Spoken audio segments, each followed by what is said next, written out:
Bapak? Alhamdulillah sehat.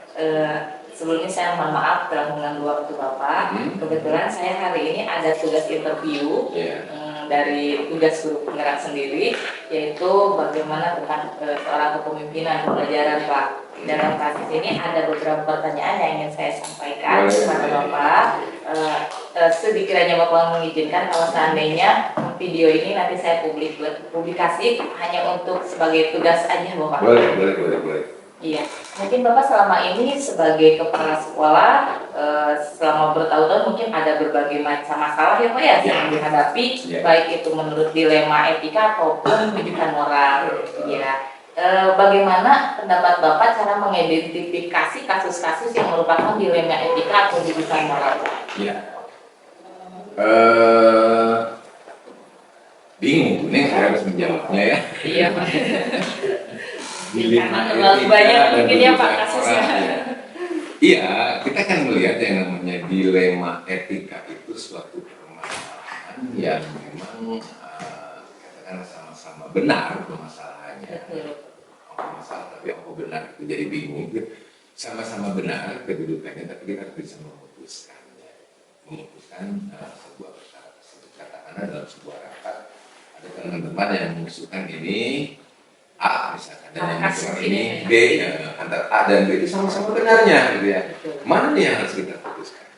Ya, sedangkan yang menunjukkan moral itu ya, rujukan moral itu ya rujukan yang memang kita harus bisa memutuskan antara benar dan salahnya. Ini benar dan salahnya. Dan itu banyak sekali terjadi di sekolah ya. Tapi alhamdulillah di ini jarang kita temui. Ya baik, sekarang bagaimana Bapak cara menjalankan pengambilan keputusan di sekolah, terutama untuk kasus-kasus di mana ada dua tadi kepentingan ada ada dua kepentingan yang sama-sama benar, yang sama-sama mengandung nilai kebajikan, Pak. Ya kita harus bijak. Kita harus bijak. Kita mengambil langkah-langkah seperti yang pertama mengetahui dulu akar permasalahan seperti apa, atau kalau memang ada isu-isunya itu seperti apa. Karena masing-masing kedua belah pihak itu benar ya itu. Dari mengidentifikasi itu kita melihat mungkin dari segi kebermanfaatannya untuk sekolah apa, terus untuk sisi baiknya untuk sekolah apa, mana yang lebih besar nih, apakah yang A atau yang B? Lebih bermanfaat yang lebih bermanfaat karena dua-duanya benar ini dua-duanya benar. Mana yang memang sedikit terkena risikonya gitu ya, itu juga harus kita pertimbangkan. Dan mungkin saya juga dalam memutuskan itu meminta bantuan kepada teman-teman wakaf dan rekan-rekan di komite, rekan-rekan guru seperti itulah. Selanjutnya kalau prosedur seperti apa yang bisa Bapak lakukan selama ini Pak untuk tadi menentukan kalau misalnya yang terbaik, mengambil terbaik dari yang terbaik mungkin ya Pak ya. Bapak kadang-kadang tidak begitu formal ya dalam menyikapi sebuah permasalahan. Kadang-kadang kita kalau ada masalah berkumpul dengan teman-teman jadi acara-acara yang yang informal lah gitu ya. Ya ketika kita ngopi bareng dengan teman-teman kita ngobrol, ini kita punya masalah seperti ini seperti itu. Bagus untuk sekolah ya, dua-duanya bagus, tapi mungkin kita harus mempertimbangkan gimana. Nah dari berkumpulnya itu sama seperti tadi itu ya. Apa saja sih bukan masalah sebenarnya. Apa sih kelebihan-kelebihannya ya. Terus buat sekolah gimana? Itu mengidentifikasi masalahnya itu ya. Terus tujuan kebermanfaatan yang lebih jauh lagi untuk sekolah itu apa? Jadi itulah kita kadang-kadang berkumpul dengan teman-teman dalam situasi yang santai. Kolaborasi ya Pak ya. Karena kalau dalam situasi yang formal kadang-kadang agak canggung kan untuk berbicara gitu. Hal apa saja yang selama ini Bapak anggap efektif dalam pengambilan suatu keputusan Pak dalam dilema etika? Yang efektif ya itulah balik lagi ke kitanya ya. Kalau yang namanya bujukan moral itu, apakah ini benar atau salah? Ya, kita melihat mungkin dalam aturan-aturan yang ada. Ya.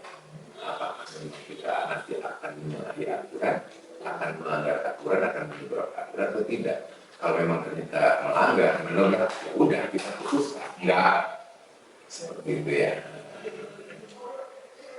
Apakah Bapak memiliki sebuah tata kelola atau penjadwalan dalam memutuskan suatu hal atau suatu permasalahan, atau langsung ditindak di tempat, atau seperti apa Pak prosedurnya, atau penjadwalan khusus atau gimana? Kadang-kadang ya itu penjadwalan khusus enggak. Enggak ada. Ya, kita bawa permasalahan ini ke dalam situasi yang biasa-biasa saja. Nah, kalau urgent mungkin gitu. Jadi kita bukan panggil ya, mungkin teman-teman yuk ngumpul. Nah, seperti itu lah, kita ngumpul, kita uraikan permasalahannya, ya gini, dan itu alhamdulillah efektif ya. Daripada kita harus menjadwalkan bagaimana buat formal gitu ya. Betul Pak. Adakah seseorang atau faktor-faktor yang selama ini mempermudah atau membantu Bapak dalam pengambilan keputusan? Ya itu teman-teman kita ya. Ya tidak hanya guru, yang lain ini Pak. Para pakar, para kajur, komite, semua stakeholder yang ada di sekolah. Baik Bapak, dari semua hal yang sudah dibawakan di atas, terima kasih. Selanjutnya, pembelajaran apa yang Bapak dapat petik atau dari pengalaman yang Bapak ambil selama pengambilan keputusan etika D5 etika ini Pak? Ya banyak. Jadi kalau memang keputusan kita tepat, itu ada kebanggaan buat kita ya. Tapi kalau keputusan kita ternyata kurang tepat, itu ada rasa penyesalan juga ya. Kenapa nggak seperti ini? Kenapa nggak seperti ini? Tapi ya memang keputusan harus kita putuskan. Benar dan salahnya itu tetap. Jadi kalaupun memang kurang tepat, itu konsekuensi dari sebuah keputusan. Hanya mungkin dari yang kurang tepatnya kita bisa menjadikan satu pelajaran ya buat pengambilan keputusan yang kasusnya hampir sama. Baik Bapak, terima kasih atas waktunya. Mohon maaf telah mengganggu waktunya.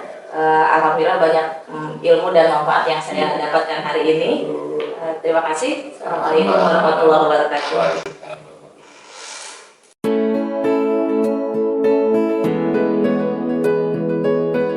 Assalamualaikum Bapak. Gimana Bapak kabarnya hari ini?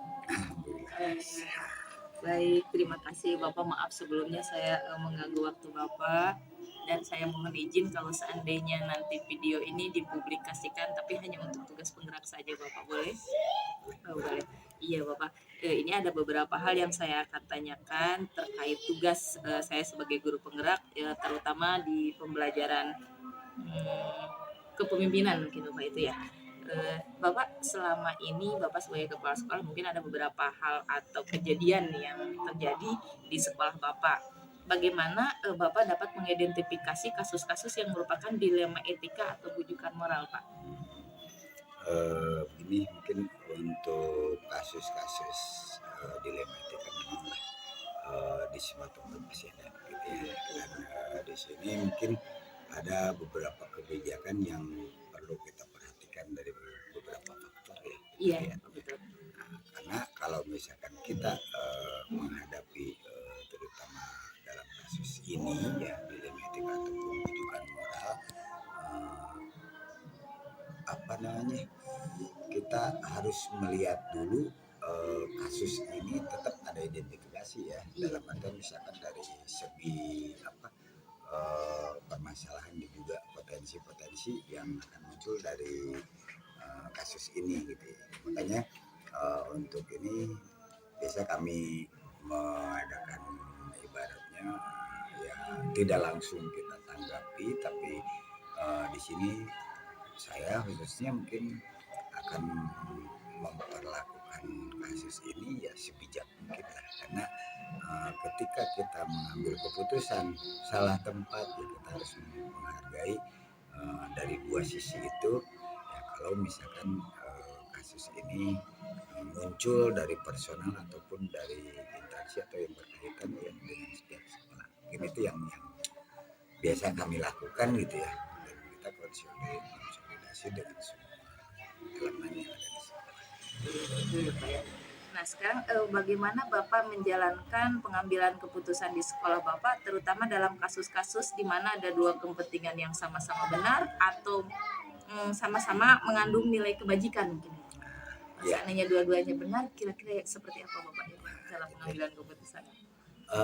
Mungkin ya tadi dilihat dulu dari permasalahan dan potensi yang muncul itu dari apakah personal ataupun dari lembaga gitu ya. Ketika dari personal kita tahu personal itu siapa dengan dari siapa gitu ya. Betul. Kalau dari instansi yang bagaimana dulu, nah gitu ya. Biarpun semuanya unsurnya kan untuk namanya lah. Kalau misalkan ada untuk perkembangan pendidikan di sekolah kita gitu ya. Nah, dari mana dulu gitu ya. Sumber-sumber yang ininya sama-sama baik ya. Cuma di situ yang mungkin kita juga mempertimbangkan sumbernya dulu. Lebih ke prioritas mungkin Pak ya. Skala prioritas karena Iya. ya kita tahulah di antara yang baik itu ada yang terbaik gitu ya. Ada yang di antara yang terbaik ada yang sempurna. Nah, kita mencoba untuk mendekati sesuatu yang mungkin bisa diterima oleh semua. Karena baik bagi saya, menurut pemikiran saya belum tentu buat elemen-elemen yang ada di sekolah saya mungkin baik gitu. Jadi itu yang mungkin perlu ya, intinya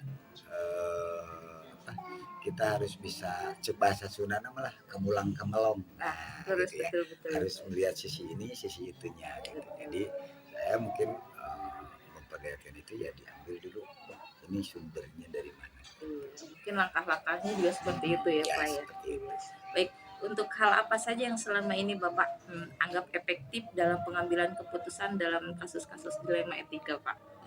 Ya, ini berkaitan dengan itu tadi ya, bahwa ketika langkah-langkah yang harus saya ambil itu ya yang tadi dikatakan bahwa sumbernya dari mana, terus efektivitas untuk ininya dalam durasi ataupun sistem situasi apa itu harus segera atau misalkan bisa saya konsultasi dulu. Tapi kalau misalkan sistem segera, saya melihatnya yaitu sumbernya dari mana gitu. Jadi ini pihak ini nanti berkesinambungan juga ke depannya. Jadi kalau misalkan hanya untuk satu kali biarpun itu baik ataupun misalkan mendukung di sekolah, tapi kalau hanya langkahnya itu hanya sampai di situ, mungkin ya kita akan melihat yang berkesinambungan juga. Sekarang selama ini apa saja sih Pak yang merupakan tantangan dalam pengambilan keputusan? Ini tantangannya seperti apa dalam pengambilan keputusan Pak ya? Yang sebenarnya dituntut benar-benar lah pemikiran yang tidak bisa main otoriter gitu ya. Menurut Bapak Kepala, kira-kira hal apa saja yang merupakan menjadi sebuah tantangan dalam pengambilan keputusan ini Pak? Yang menjadi tantangan ya tadi itu, bahwa yang disampaikan itu dari mana sumbernya. Ini yang benar-benar perlu pemikiran lebih lah gitu ya. Ketika kita misalkan menyampaikannya itu cara membuat kita apa disebutnya itu merespon dilema itu ya ataupun permasalahan itu ketika misalkan dihadapkan dengan sumber yang datangnya ternyata ya tadi berkelanjutan dua-duanya gitu ya. Kalau seperti itu yang jadi tantangan buat kami adalah kebijakan ini jangan sampai kita salah penyampaian gitu ya. Nah, disinilah mungkin kami dituntut khususnya kalau di kelompok ya ada KKS gitu ya. Ya permasalahan ini juga kadang didiskusikan oleh kami gitu di ini. Jadi dan hampir ya bisa dikatakanlah 60-70% permasalahan atau tantangannya itu sama gitu ya.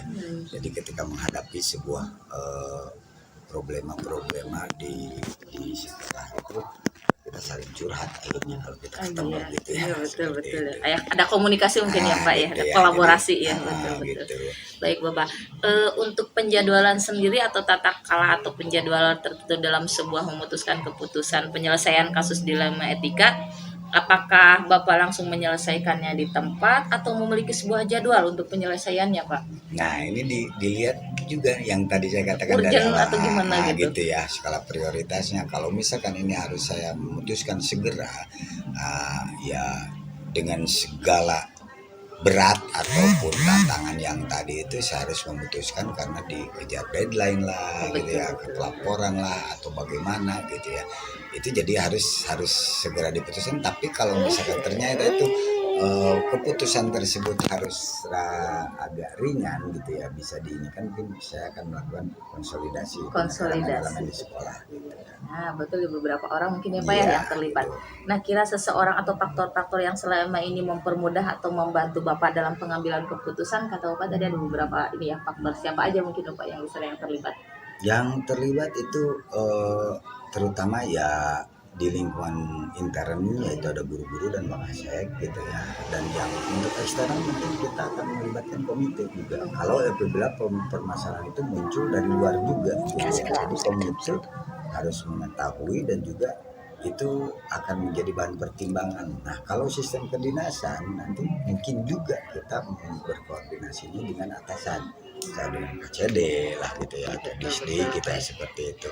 Dan juga kita mempertimbangkan juga ya aturan-aturan yang ada gitu ya, apakah ini nantinya bertentangan dengan aturan atau ini sejalur dengan aturan. Nah, itu yang mungkin harus kita lakukan gitu, mau tidak mau gitu. Berarti semua stakeholder Bapak libatkan semuanya berarti? Ya, kita berusaha lah gitu ya supaya para elemen-elemen itu ikut berpartisipasi, ikut andil dalam memutuskan kebijakan, karena ini demi sekolah juga. Betul, yang terbaik ya Pak ya. Baik Bapak, satu lagi, dari semua hal yang telah disampaikan tadi ya Pak ya, pembelajaran apa yang dapat Bapak petik mungkin dalam pengalaman ini dalam pengambilan keputusan dilema etika Pak? Nah, ini yang mungkin tidak semua orang sama permasalahan dalam artian dalam melakukan kebijakan, biarpun permasalahannya sama, tapi di personal masing-masing itu ada sebuah, ya kalau bisa dikatakan saya merasa ini dan tidak akan lupa sampai kapanpun ketika saya memutuskan A, B, C, D gitu ya. Ketika misalkan ada yang berhubungan yaitu tentang berhubungan dengan pihak luar gitu ya, yang sangat sulitnya dengan pihak seorang tua lah, kadang malahan yang mungkin berbenturan dengan LSM, wartawan dan sebagainya lah, itu yang mungkin bisa kita ini kan, oh ternyata ketika kita menghadapi dengan pihak luar itu rumit sekali ketika kita harus memutuskan, karena pertimbangannya itu sangat erat dengan mungkin kalau bisa dikatakan keberlangsungan sekolah atau mungkin keberlangsungan karir para kepala sekolah juga gitu. Nah, seperti itu. Baik Bapak, untuk satu lagi pertanyaannya, dari semua hal yang telah disampaikan tadi pemaparannya, pembelajaran apa yang dapat Bapak petik dari pengalaman dalam pengambilan keputusan dilema etika ini Pak? Ini yang mungkin tidak bisa kita samaratakan, ataupun ini pengalaman biarpun permasalahannya sama, tapi tetap pengalaman secara personal itu pasti berbeda-beda. Nah, ini yang kadang-kadang berat dan akan membekas itu ketika berhubungan dengan pihak luar ya. Di sini ada yang namanya LSM ataupun ya kita tahu sendirilah dengan orang tua ataupun dari pihak-pihak luar. Kalau untuk intern sih enggak terlalu inilah, tapi yang benar-benar perlu ekstra dalam membuat keputusan itu ketika kita berhubungan dengan pihak luar sekolah gitu. Nah, ini yang mungkin tidak akan kami lupa, khususnya saya gitu ya, tidak akan melupakan ketika kita harus mengeluarkan kebijakan dan ini akan berakibat fatal apabila salah mengambil keputusan. Gitu ya. Ya baik Bapak, alhamdulillah, terima kasih atas waktunya. Banyak manfaat yang saya dapatkan pada interview kali ini. Mudah-mudahan Bapak sehat selalu. Amin. Sekali lagi terima kasih. Assalamualaikum warahmatullahi wabarakatuh. Oke, terakhir mungkin saya ingin berikan ya stimulus ya. Iya betul. Para CGP mungkin ya. Jadi jangan nanti hanya sampai di pendidikan saja, mungkin Baik. Di sekolah juga ditularkan. Dan mungkin di sekolah kita kan, kalau misalkan di ini, terutama di sekolah saya itu minat untuk jadi CGP itu ya, untuk mendaftar jadi CGP itu sangat minim. Nah, mungkin bagaimana sih nanti teman-teman di para guru penggerak itu untuk menarik guru-guru untuk tertarik kerja. Mungkin itu hanya sekedar saran lah gitu ya. Terima dari kasih kami. Bapak masukannya, ya insya Allah nanti saya hubungkan lagi ya Pak sama teman-teman. Terima kasih Bapak. Sama-sama.